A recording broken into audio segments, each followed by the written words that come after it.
Fiorello Garcia was the mayor of New York City, during the Depression.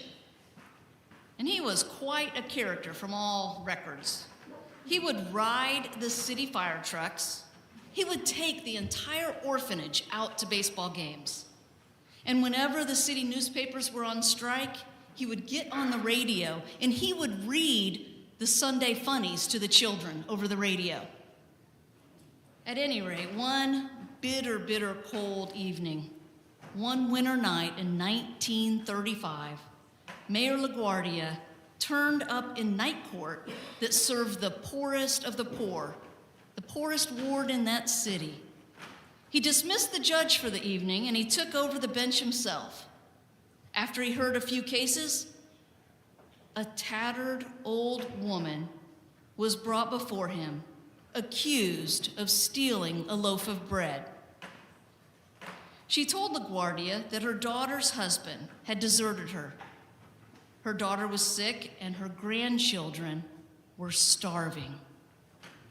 But the shopkeeper from whom the bread was stolen insisted on pressing charges. "My store is in a very bad neighborhood, Your Honor," he said.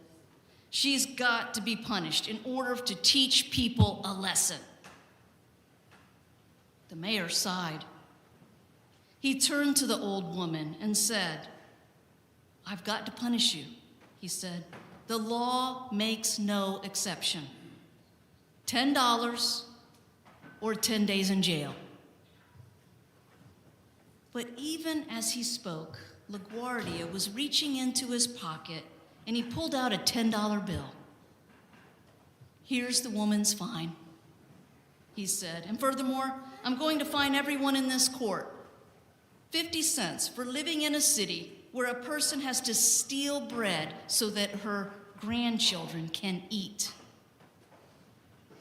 Mr. Bailiff, collect the fines and give them to the defendant." The following day, the New York Times reported that $47.50 was turned over to the bewildered old woman.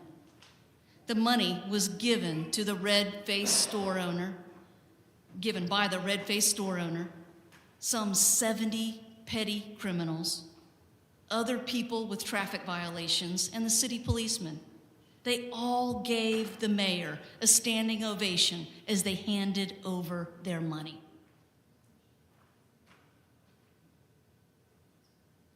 That's how it will be with God's world. Just when it seems that all hope is lost, and goodness and mercy shall never win, the great judge will come to set things right, deciding for the hungry, for the lonely, for the hurting, giving hope to all. This is the Advent promise we hear in today's gospel. Jesus talks about the chaos that will come upon the earth. He warns there will be distress among the nations, confused by the roaring of the sea and the waves.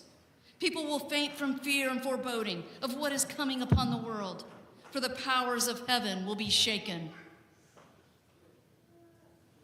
Unfortunately, our gospel lesson doesn't at first seem to instill any sense of hope at all.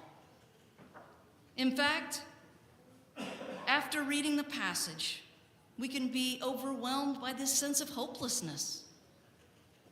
This passage sounds a bit like the one we heard a few Sundays ago, but this one has even more doom and gloom, more destruction, more chaos and catastrophe. We hear of the mysterious signs in the sun and the moon and the stars. There are images of people fainting. Heaven and earth pass away. There's the talk of a trap and our hope for escape. And by the end of the reading, it seems the walls maybe even closing in on us. And yet, in the midst of the chaos of this reading, if you look closely enough, calmly enough, there are some words of hope in the midst of the confusion. Jesus says, when these things begin to take place, stand up and raise your heads, because your redemption is drawing near.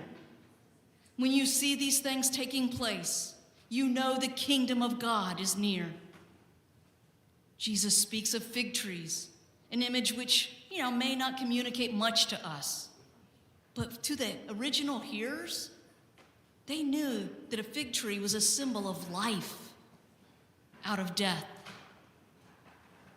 a symbol of hope that comes after winter, a hope of new birth.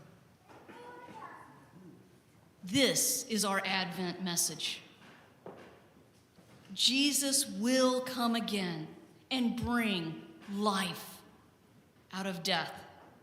Jesus will come again to judge the world, to set things right, to make all things new. We should not look to the chaos of the world as foreboding, but with great joy. As Jesus says, now, when these things begin to take place, stand up and raise your heads, because your redemption is drawing near. Jesus is coming back to redeem the world. We should look forward to these times with great expectation and hope. Well, this time of year, we get swept away in society's expectations instead of our expectations of redemption. We're not looking ahead with the hope of our redemption. We're looking ahead with the hope that we'll get all the gifts bought, that we'll have our house decorated just like we want it, and that Christmas dinner will get pulled off and all the traveling will happen as planned. This time of year, we are getting prepared for Christmas, but are we getting prepared for Christ?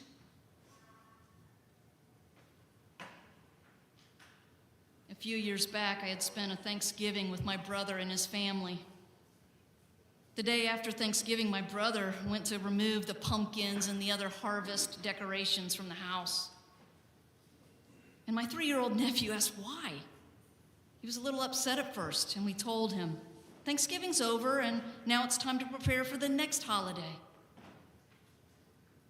He was so excited when we pulled out the boxes that were filled with new decorations, holly wreaths, green and red Christmas lights, little Santas and elves. The house was being transformed as it was time to prepare for Christmas.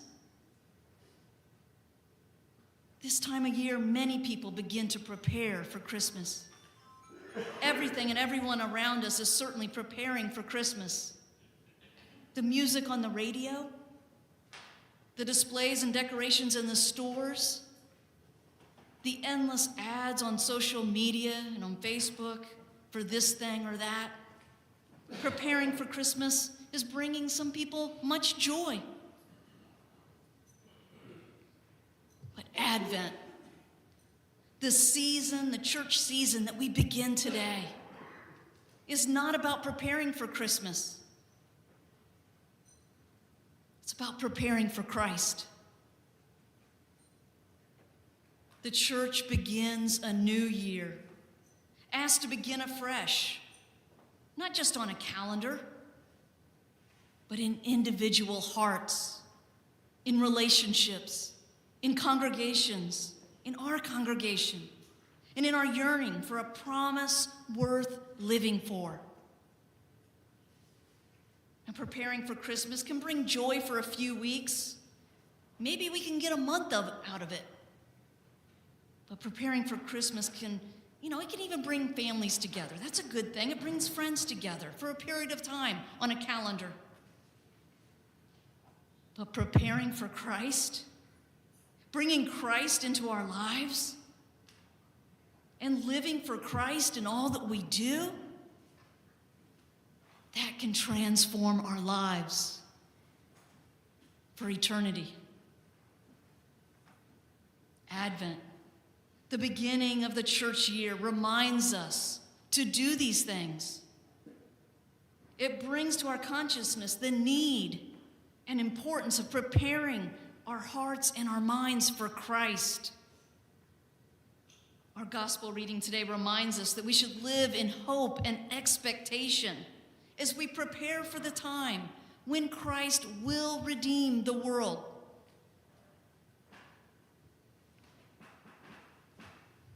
During the next 4 weeks, as you prepare for Christmas, remember to actively prepare for Christ, intentionally walking through this church season, which directs our hearts and our minds on Christ.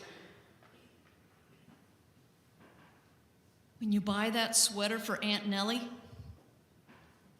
also make sure you spend time with Aunt Nellie. It might not be fun to sit and visit with your aging relatives, hearing those same stories that we've heard over and over again, but it could mean the world to her. Christmas can be very lonely, and it can be a very difficult time. Your simple presence, your simple time just to spend with that person that's lonely or grieving. Find that person or those people that your presence could mean the world to. When you watch those Christmas movies and those Christmas specials, also take time to read the story of Christ in the Bible. Read the story of Jesus' birth in Luke chapter 2. And then read the rest of the Gospel of Luke. I'm going to ask you to do something with me this Advent season. Today is December 1st. Today, read Luke chapter 1. And then read a chapter every day, chapter 2 on December 2nd. There's 24 chapters in Luke. You'll read the final chapter on Christmas Eve. Reading the story of Jesus, learning more about our salvation and our redemption. I invite you to join me in doing that. And then when you make that Christmas list, when you decide who to buy gifts for, who's on your naughty and nice list, also pray. Pray for them. And pray for your own spiritual condition. Where do I need to put some work in? Where is my character the farthest from the character of Jesus?